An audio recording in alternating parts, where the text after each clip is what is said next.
I am Miketheapologian. Let's hear his argument. Deuteronomy 22 verse 13 and onwards say, if she is not able to prove the white sheet, she is to be stoned. The Orthodox Muslim quotes this passage like it's a critique on Christianity. Meanwhile, in reality, this is not the prescribed teachings of Christianity.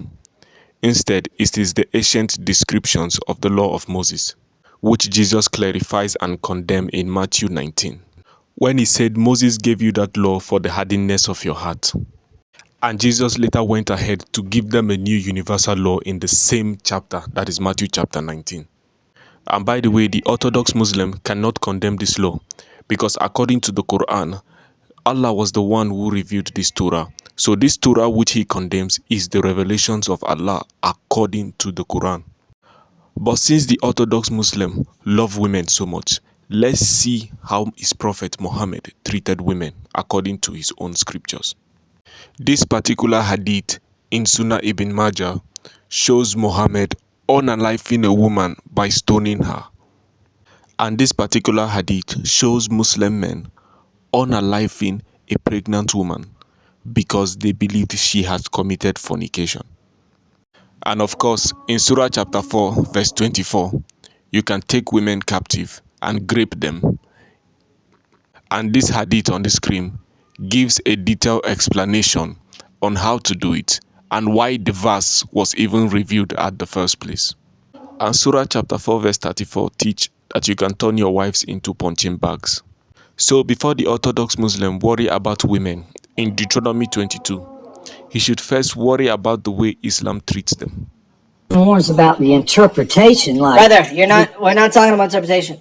Does the but Quran, I'm not talking about that. Does the Quran consciously edit the content found in the Torah and in the Gospel? Muhammad, aka the ear, did not consciously edit the Bible because Muhammad does not even know what the Bible contains. All he heard was stories and oral tradition that is not biblical. For example, he said Jesus as a baby spoke from the cradle, which is not found in the Bible. Instead, it is found in the Gnostic text, the Gospel of Thomas. And Jesus also turned a clay bed into a real bed, which we know that is not true because that does not exist in the Gospel. It only exists in the Gnostic text, which is the infancy Gospel of Thomas. So Muhammad was not consciously edicting the Bible because he does not even know what the Bible contains. He just ignorantly confirms the Bible because he was so eager to make himself a prophet. Even the stories of the sleepers, the stories about men who went into a cave due to fear of persecution and then woke up 300 years later, we know that story is not true. That story is a myth. And by the way, we can see in multiple passages of the Quran where Muhammad is accused of fabrication and quoting mythologies. So Muhammad was not making conscious edict of the Bible. but the meaning of these two books should be univocal. They should work No, together. it's not. It's not univocal, though. Your prophet Not said even. it is. No, he doesn't. He says that the Torah and the Gospel are revelations from God. They're revelation and origin. Are God they gave false them. revelations? No, they're true revelations that were later Okay. distorted and corrupted. Right, but listen. This is where the Orthodox Muslim runs into what we call the Islamic dilemma.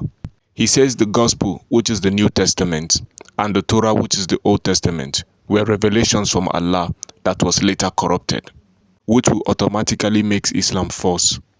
Because in Surah chapter 5 verse 44, the Jews are told to judge by the Torah, which Allah has revealed. And in Surah chapter 5 verse 47, the Christians are told to judge by the Gospel, which Allah has revealed. And in Surah chapter 5 verse 68, the Jews and the Christians are told to judge by what Allah has revealed in their scripture. And in Surah chapter 10 verse 94, Muhammad was told if he has doubt about what has been revealed to him, which is the Quran, he should go to the people of the book, people who have the scriptures before him. These passages show that even according to the Quran, the Bible is the uncorrupted revelation of God. As a matter of fact, it is a criteria to know if Muhammad is indeed a true prophet. So if the Bible has been corrupted, that means the Quran is false because it confirms the Bible. And if the Bible is true, it proves that the Quran is false because the Bible condemns the Quran. Please like, share and subscribe to promote this channel. God bless you.